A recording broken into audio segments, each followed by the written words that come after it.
그것은 우리 안에 하나님께서 거룩한 말씀, 생명의 말씀을 심어 놓으셨다.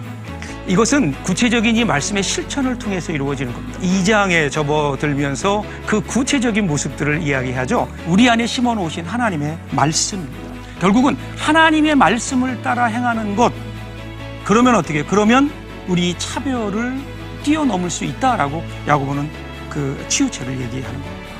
차별하는 것에서 그치지 말고 긍휼을 행하라. 그러니까 우리가 이 은혜를 받았으니 어떻게 해요? 은혜를 나누어 줘야 됩니다. 이 긍휼을 우리가 받았으니까 긍휼을 베푸는 자로 살아가라.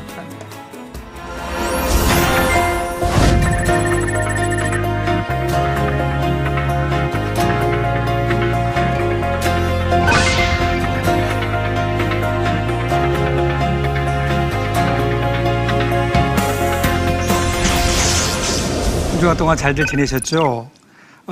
오늘이 야고보서 5번째 시간입니다. 저는 서부성결교회 임채영 목사입니다. 지난주에 저희들이 4번째 시간에 차별, 그 긍휼에 대해서 좀 생각을 해보았죠. 거기서 나누었던 이야기들을 좀 정리해 봅니다. 첫 번째로 보면 이 차별이라고 하는 것이 도덕적인 매너나 도덕적인 차원이 아니라 영적으로 심각한 죄라고 하는 것이었죠. 그렇기 때문에 우리가 이 차별이라고 하는 문제를 극복하기 위해서는 어떤 도덕적인 결단으로 가는 것이 아니라 하나님 말씀으로 돌아와야 된다는 겁니다. 우리들 마음속에 심어놓으신 하나님의 말씀으로 돌아와야 된다라고 말씀드렸고요. 그리고 단순히 그것만이 아니라 그 하나님 말씀을 구체적으로 실천하는 것을 긍휼을 행하는 것이다 그랬죠. 그래서 긍휼을 행함으로 이 땅에 하나님이 기뻐하시는 일들을 우리가 이루어갈 수 있다. 지난주에 이런 내용을 함께 나누어 보았습니다. 오늘은요, 그 5번째 시간으로 언어의 문제를 좀 다뤄보려고 합니다. 말의 문제입니다. 그 야고보 신앙의 특징은 한마디로 얘기하면 통합적입니다. 통합적. 바꿔 얘기하면요, 믿음 따로 혹은 행함 따로 그렇지 않습니다. 뭐 세상 따로 교회 따로 아닙니다. 구원 따로 삶 따로 아니에요. 이 모든 것들이 하나로 이어져서 나옵니다. 그러니까 믿음이 있다고 하면 그 믿음이 분명히 우리의 삶에 어떤 영향이 있어야 되고 우리의 삶으로 이어져야 된다 하는 거죠. 그리고 그것의 대표적인 그 예로 언어에 대한 문제를 이야기합니다. 오늘 성경을 가만히 읽어보면은요, 믿음이 좋은 사람 그러면 여러분들 어떤 사람이 떠오르나요? 뭐 기도를 많이 하는 사람, 봉사를 많이 하는 사람. 근데 오늘 야고보는 온전한 사람, 믿음이 온전한 사람이 누구냐? 그러면 말에 온전한 사람이다. 언어의 문제를 이야기합니다. 혀를 다스릴 줄 아는 사람이다. 그렇게 얘기하고 있죠. 그래서 오늘 이런 언어에 대한 성경의 가르침을 보면서 오늘 제가 여러분과 함께 나누고자 하는 그 강의의 3가지 포인트를 좀 여러분과 먼저 나누려고 합니다. 첫 번째는요, 이 언어의 문제를 생각할 때에 사람의 타락과 함께 우리의 언어가 타락했다는 것으로 출발합니다. 그로 말미암아 어떻게 됐나요? 언어에 대한 통치권을 잃어버렸습니다. 문제는요, 통치권을 잃어버리니까 통제가 불가능한 거예요. 두 번째는요, 하나님께서 우리를 말씀으로 다시 창조하셨습니다라고 합니다. 그리고 마지막 3번째는요, 이것을 이루기 위해서는 말씀의 묵상과 실천이 우리에게 필요하죠. 이것을 통해서 어떻게 되는, 하나님의 말씀이 우리의 말이 되는, 오늘 이런 기대를 가지고 말씀 안으로 좀 들어가 보기를 원합니다. 먼저 첫 번째 1절을 좀 보겠습니다. 1절을 보면요, 1절은 믿음은 말하는 것이 아니라 실천하는 것이다 이렇게 얘기합니다. 1절을 좀 같이 읽어볼까요? 1절을 보면 내 형제들아 너희는 선생된 우리가 더 큰 심판을 많이 받을 줄 알고 선생이 많이 되지 말라 이렇게 얘기합니다. 구체적인 말의 어떤 파괴적인 위력에 대해서 얘기하기 전에 먼저 선생에 대한 얘기를 해요. 선생이 되지 말라. 그러면서 그 이유가 뭐예요? 심판이 있기 때문이다 이렇게 얘기합니다. 여기 보면 선생된 우리가 이렇게 나오죠. 사도 바울이 자기를 포함시키고 있어요. 그러니까 그 당시에 선생이라고 하는 그 포지션이라 그럴까요? 그것은 디다칼로스라고 하는 말인데요. 초대교회 공동체의 아주 중요한 위치였습니다. 마치 유대 공동체로 보면 랍비나 서기관과 같은. 그래서 사도 바울도 교회의 중요한 직분을 소개하면서 선지자, 예언자, 그리고 선생을 이야기하죠. 그러다 보니까 이 선생이라고 하는 것에 대해서 많은 사람들이, 그 당시의 사람들이 깊은 관심을 갖게 되고요. 선생이 되기를 원하는 겁니다. 근데 선생이 되기를 원하는 사람 가운데 자질과 조건이 좀 충분한 사람이면 좋겠는데 그렇지 못한 사람들도 꽤 많았던 것 같아요. 그러다 보니까 그 선생의 자질에 대해서 의심받게 되고요. 그것으로 인해 그 교회 안에 여러 가지 문제들이 야기됐던 것으로 보여집니다. 그래서 뭐라고 얘기하나요? 선생이 많이 되지 말라, 그렇게 얘기합니다. 여기서 이 많이라고 하는 말은요, 이 헬라어로 보면 플로이라고 하는 말인데요. 플로이. 이 플로이라고 하는 말은 부사입니다. 결국은 뭐냐면 너무 많이, 바꿔 얘기하면 너무 많이 가르치지 말아라, 그런 뜻입니다. 그러니까 여기서 선생이 되지 말라고 하는 것은 어떤 포지션으로서의, 직책으로서의 선생이 되지 말라고 하는 의미가 아니라 너희들 선생 노릇하지 마라, 그런 거예요. 선생 노릇하지 마라.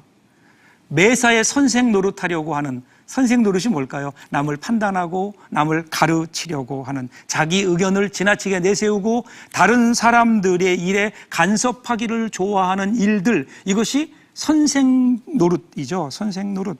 그리고 그 이유가 뭐냐면, 그 이유는 함부로 선생이 되면 심판이 따르기 때문이다. 심판이 크다는 겁니다.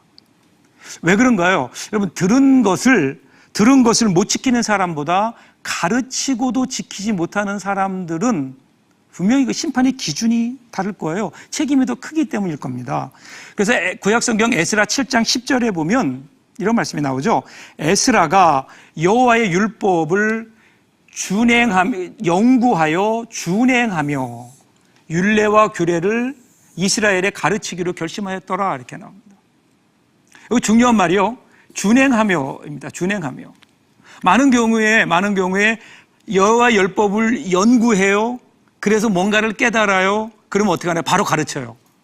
근데 에스라는 그러지 않았어요. 에스라는 먼저 자기에게 적용을 해봤어요. 자기가 그 말씀을 준행했어요. 지켰어요. 그 말씀에 순종한 거죠. 그리고 나서 가르칩니다. 여기에 가르침의 힘이 있는 겁니다. 그래서 가르침의 내용은 나에게 먼저 적용해 봐야 됩니다. 가르치는 사람들에게는요, 말한 대로 살아야 하는 책임이 있습니다.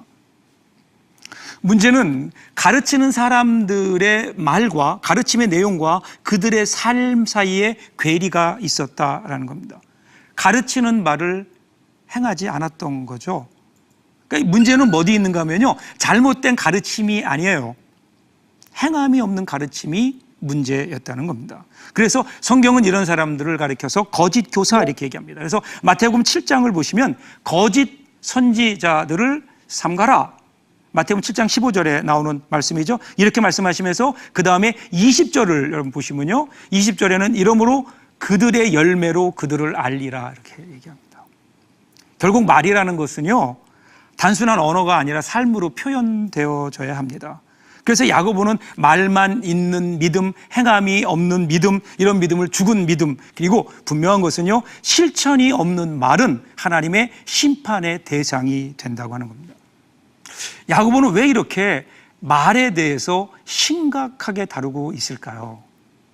그 다음 2절을 보세요. 그 이유를 설명합니다. 2절 좀 볼까요? 2절 보면 말에는 창조의 능력이 있다라는 겁니다. 2절 본문을 좀 보겠습니다. 우리가 다 실수가 많으니 만일 말에 실수가 없는 자라면 곧 온전한 사람이라 능히 온 몸도 굴레 씌우리라. 우리말 성경에는 빠졌는데요, 우리말 성경에 빠진 것이 헬라어 원문에는 이 앞에 가르라고 하는 말이 나와요. 가르라는 말이 왜냐하면입니다. 왜냐하면. 이러한 접속사는 1절에 있었던 그 1절의 근거를 얘기하는 겁니다. 세상에 사는 사람들은 온전한 사람이 없기 때문이다 라는 거예요. 첫 번째로 이 말의 문제를 다루면서 말에 온전한 사람이 없다, 정확히 말하면 이 온전함에 도달하지 못한 겁니다.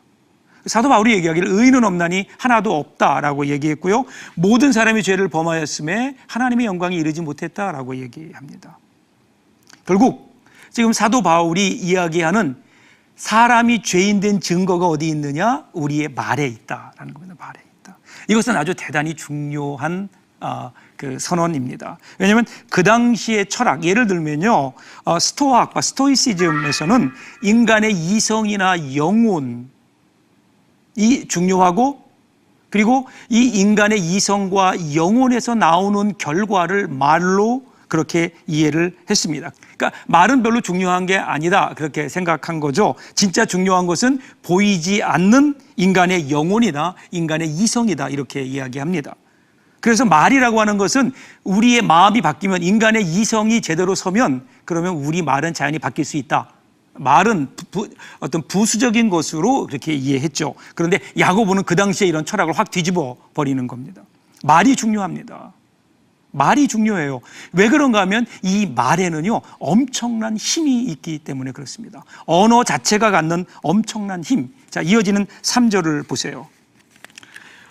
우리가 말들의 입에 재갈 물리는 것은 우리에게 순종하게 하려고 그 온몸을 제어하는 것이라. 3절 말씀이죠. 혀를 말에게 물린 재갈로 표현하고 있습니다. 재갈은 작아요. 작지만 그거 하나로 그 힘센 말을 좌지우지하는 겁니다.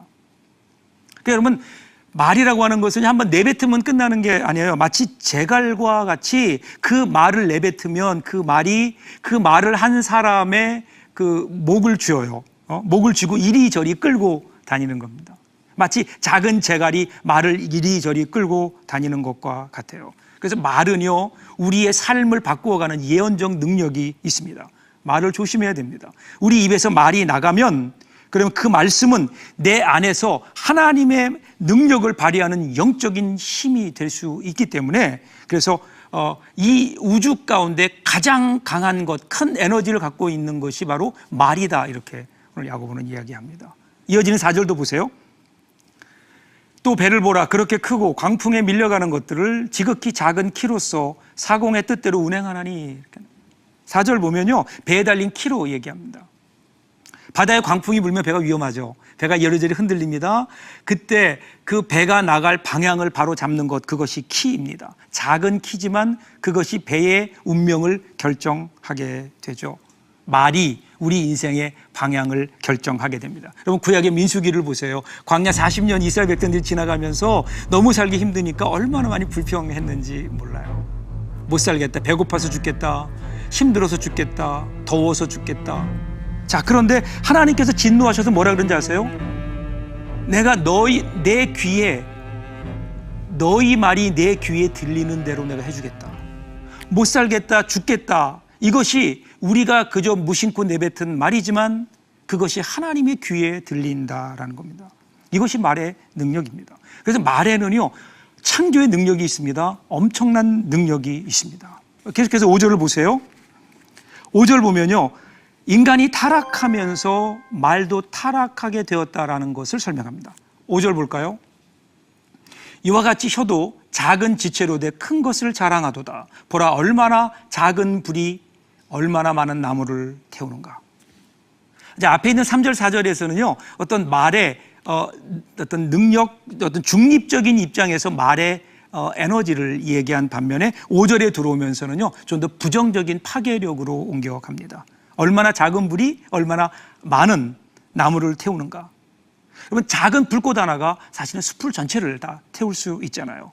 이스라엘은 건조한 곳이지만 이른 비와 늦은 비라고 해서 가을과 봄에 2번 비가 내리죠. 그 비가 내리면 그 비에 식물들이 조금 자라게 됩니다. 거기에 풀과 엉겅퀴, 가시나무 같은 이 자라나게 되죠. 그러다가 비가 그치면 그 다음엔 메마르게 됩니다. 여기에 만일에 성냥 한 캐피만 탁 붙이면, 그럼 여러분 상상해 보십시오. 얼마나 많은 불들이 일어날까. 사소하게 내뱉은 말 한마디가 우리 삶 전체를 불태워 버릴 수 있다. 엄청난 파괴력을 얘기합니다. 그러면서 야고보가 왜 이렇게 되었는지를 설명하죠. 6절 보세요. 혀는 곧 불이요 불의의 세계라. 혀는 우리 지체 중에서 온몸을 더럽히고 삶의 수레바퀴를 불사르나니 그 사르는 것이 지옥불에서 나느니라. 6절 말씀이죠. 불의 정체를 밝혀요. 불의 정체가 뭐죠?